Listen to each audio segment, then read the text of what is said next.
Guys, good morning. Dito na ngayon ay nakagawa tayo ng mga nesting materials. Nga pala guys, Happy New Year. Unang vlog, unang video, unang upload sa 2024. Sana'y mapadami pa natin ang ating upload ngayon guys, no?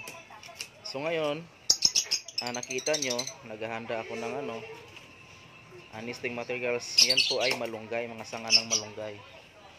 And then, pinuputol natin yung isang dangkal dahil pag mahaba, mahirapan po magkutkot yung ating African lovebirds. So yung napansin nyo, pinuputol ko yan ng isang dangkal. Yan, marami din yung ginawa ko kasi lahat ng nahandon, lalagyan natin ng malibangan. Kasi kinukutkot nila yung mismong balat guys. Ayan. May kasama pa yung dahon. Napakaganda ang malunggay sa ating mga lovebirds. So ngayon umpisa na natin ang paglagay. Wala akong malagyan kaya ayan na. Ilagay ko na lang sa aking mahiwagang bolsa. So ngayon ay isisimutin natin. Ayan. So pupunta na tayo ngayon sa ating mga mahal na lovebirds. So yung mga swerteng kapakpak, unahin natin itong isang isang parisan. Napansin nyo, may malunggay na dyan, dahon. Yan, napakagandang yan, alternative na vitamins, organic vitamins sa ating mga ibon guys. Napakaganda niyan. Puro sustansya at nagpapaano din yan sa lahat ng benepisyo, sa magandang benepisyo sa katawan sa kalusugan ng ating ibon. Ayan, iniisa-isa natin lahat ng parisan guys na hindi pa nag-iitlog at nag-umpisa pa sila sa pagbibreed, sa pagpa-project or sa papag-banding.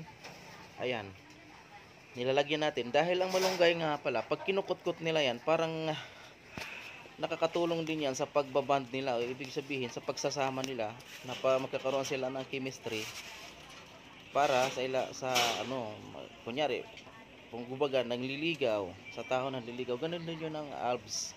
Ganon din yun sila. Nakatulong yan sa pagbabanding, pagkukuha ng atensyon sa bawat isa. Yan. Kaya yung ginagawa nilang kinukutkot nila yan, tapos nilulublob sa tubig.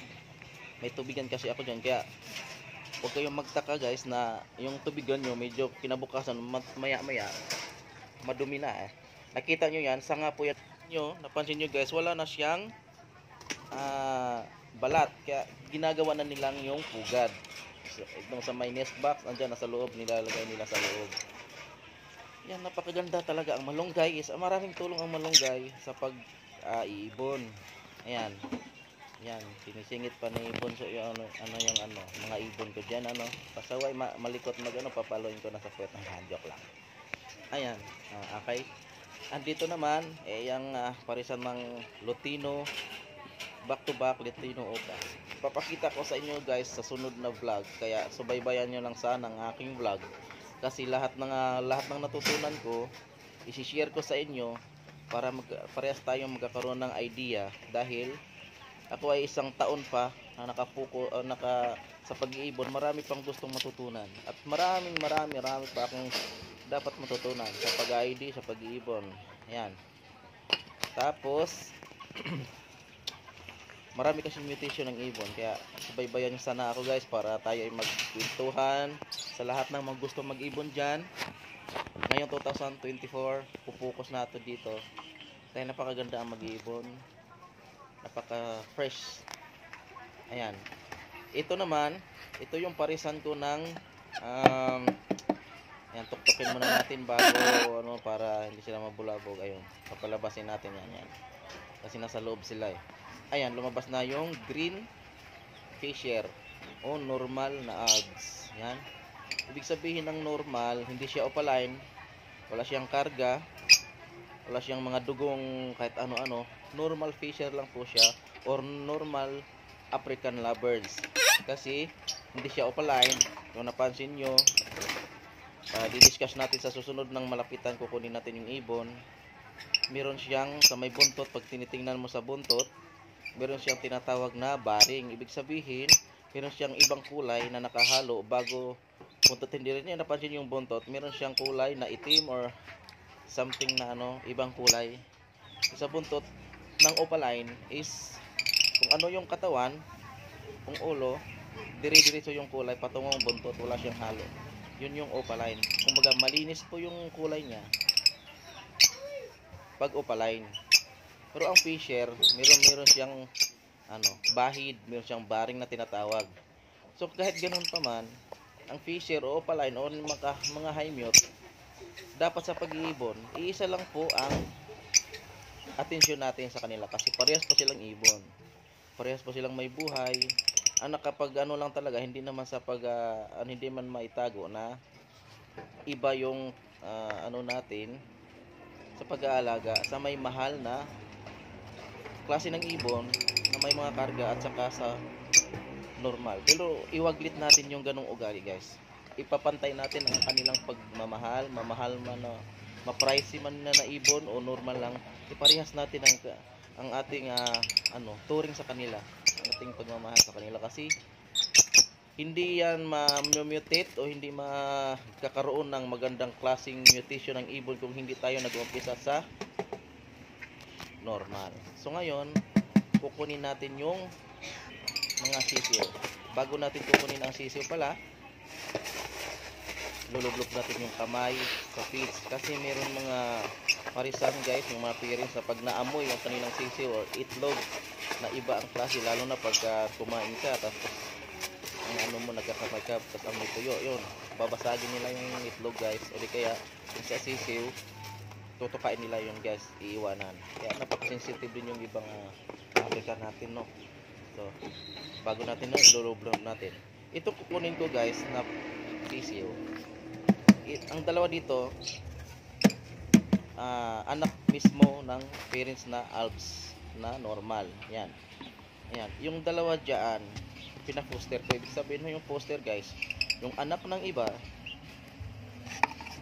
ng ibon, ililipat natin dyan, pinaampon natin dyan sa normal na fisher. Kaya nga yung sinasabi ko, ang normal na fisher ay napakalaking tulong. Kunyari may mahal kang mutation tapos hindi maganda mag-alaga, ipapaalaga mo ngayon yun dan sa normal na Alps kasi napakaganda mag-alaga yun, guys.